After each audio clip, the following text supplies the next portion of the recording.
let's hear from my good friend and former colleague Ahmed Kaballo and Clinton Nzala to get an African perspective on what's happening down in South Africa. Gentlemen, very good to see you. I don't know if you heard Pepe's, well, I was going to say excited, but maybe a bit less excited than he had previously been about the Brics meeting so far. What's your own perspective on it?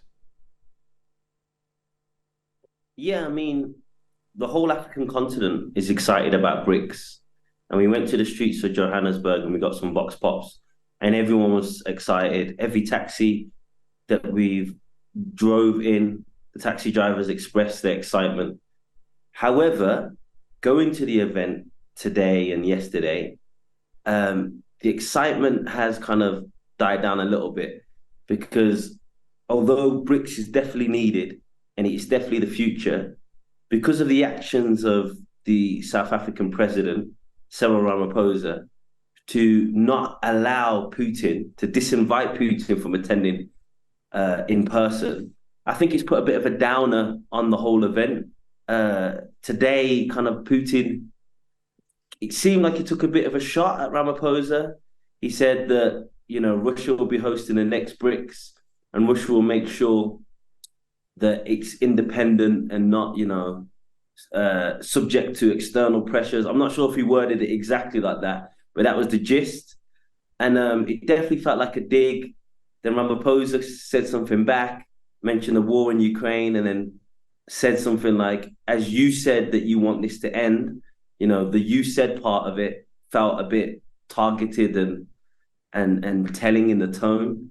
And then we have President Modi, who seems to want to have one foot in the West's camp and one foot in Brics' camp. In his speech today, I think he mentioned the G20 in positive terms and then mentioned Brics.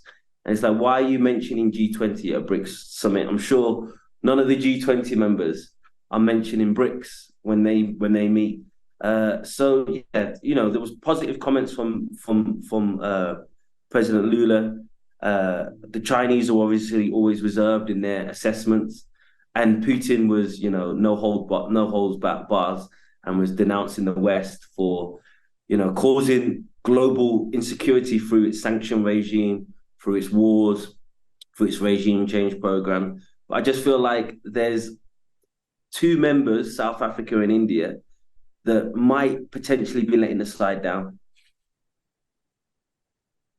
Is that how you saw it, Clinton? It certainly seemed also to be the view of Pepe Escobar. Is that how you two saw it? I definitely agree. I think the best I can say, it has been lukewarm. Like a lot of people expected decisive statements, decisive postures from the leaders of the Brics nations involved. Then I think for the past couple of months or weeks leading to the Brics summit, I think President Ramaphosa has failed to show a backbone. Today we are having 4 leaders at the summit against expectations of having 5 leaders. And many people, they think this is a result of President Ramaphosa failing to stand up to the bullying tactics of the West. He failed to make it clear to say, as a host nation, all leaders of Brics that were supposed to be in Johannesburg were going to travel to Johannesburg. So at one time, he had shown like he was willing to take a stand. He was willing to have President Putin here, safe and secure. Then at one moment, he seemed to backtrack. So all this kind of affected, I think it has affected the mood of the summit. A lot of people, Brics is seen as an alternative. It's supposed to be a group of people who cannot be swayed around by some Western bullying or whatever, but President Ramaphosa has failed to show that. So generally, the whole conference is very lukewarm. And like Ahmed pointed out to say, I was shocked when we had Prime Minister Modi talking about how India is going to help the African Union to get a seat in the G20. Like at a Brics summit, why are you going to be talking about the G20? It's like totally unrelated. And I think that the reason why we've got groupings like Brics is because of members of the global south seeing that groups like G20 were not giving them the voice that they wanted. At the best, those were reduced to just talk shops. And if they are ever invited, sometimes they do send out token invitations to certain countries from the global south. But we know to say those countries there are not taken seriously. They are just treated like bridesmaids or escorting some people to their marital bliss. So I think that then organizations like Brics, at least they gave the global south a voice. And it's a reason why right now, a lot of countries from the global south have shown interest to join Brics because they think that it's a platform where their aspirations and their developmental agendas, their political agendas are going to be heard. They are going to have a voice. And like places like where I've said G20, which are merely beauty pageants that only help to try to sell capitalism to the global south. Ahmed, I'm so old, I knew a different Cyril Ramaphosa and a different ANC for that matter. But whenever I make that point, people refer me to a book called The Economic Hitman. And they imply that the economic hitmen have got to Cyril and to the ANC, and that they're not actually free agents to be what perhaps they would like to be, certainly what they would once have liked to be. Is that just a cop-out, or is there anything in that? Well, Cyril Ramaphosa is the second richest black man in South Africa. He's a billionaire. Now, he has millions, maybe billions in offshore accounts, which means there's clearly a conflict of interest. You know, South Africa is the most unequal country in the world at the moment. Is a billionaire president the type to put in policies that are really going to empower the masses and redistribute the wealth, which was what the Freedom Charter and the struggle for liberation was all about? But that being said, you know, I'm very critical of the ANC, and I think some of the points are valid, but there is two wings of the ANC, and Ramaphosa clearly represents the moderate wing. If we look back to President Zuma, you know, who again I'm not a big fan of, but if we look back to when the West put pressure on President Zuma with regard to the ICC arrest warrant of Omar al-Bashir, he says, do what you want to me. Bashir's coming, and that's that. Now, you know me, you know my family, we oppose the Bashir regime, but we think it's a principal position because the ICC, I think it was nicknamed by the Gaddafi, the International Caucasian Court, because it only goes after African leaders. It really loses all credibility when you look at the people that it goes after. So I'm not one of these Sudanese people that believes Bashir should be in the ICC, not because he's not a war criminal, because I just don't believe in the institution. I believe that, you know, if you're going to try someone in a court that has no legitimacy on the continent, it doesn't mean anything. It just looks like a Western instrument to go after African leaders. But yeah, I mean, when we spoke to taxi drivers, this is the best way to get the feel of what people are saying on the ground. All of the taxi drivers feel that Ramaphosa has basically lost his backbone. And it's not just that he disinvited Putin. If we think back, he did much worse than that.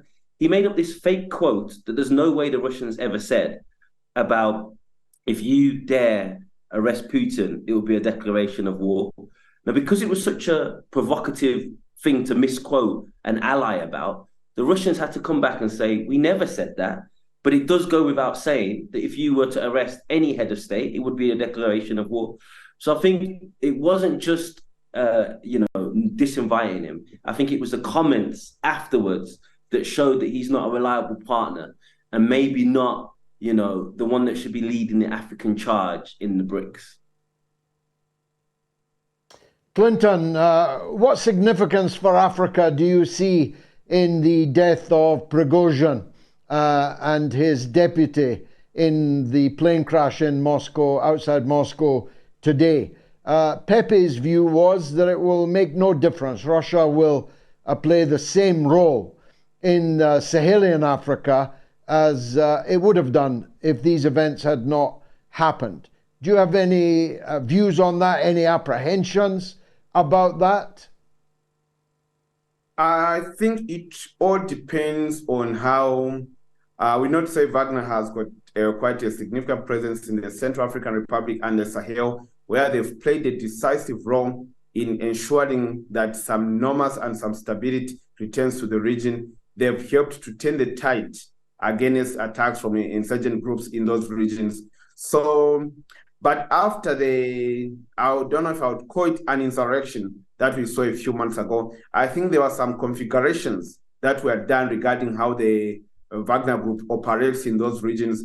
So I think due to those configurations, yes, of course, the impact is going to be there, but I feel to say it will be minimal. It will not be one that would disrupt the ongoing operations that Wagner has in the region, or maybe even I don't think it will affect the security arrangements that are going there. It's a sad thing whenever someone dies, and actually it's very sad, but I think that the operations will continue in their current form. Ahmed, last word to you, and changing the subject necessarily short of time. The big struggle in Nigeria must reach a conclusion sometime soon in the courts. The question of whether or not the current president of Nigeria was actually legally entitled to be on the ballot paper. And I have somewhat unexpectedly emerged as someone in that mix. It's a strange thing that an African president is in court in Illinois trying to stop his university from releasing a copy of his academic results. One can only assume that they don't make for good reading. What's your take on that? It is strange unless you understand the ins and outs of US imperialism.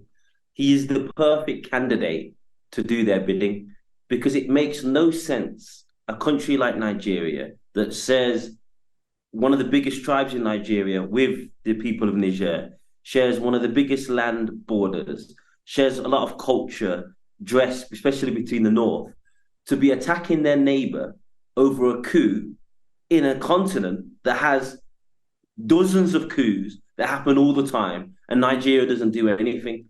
So, they need to have somebody that has this threat looming over them that we will, charge you for this, or we can take your money away from you, or we can expose you. And that's what gets them to do their bidding.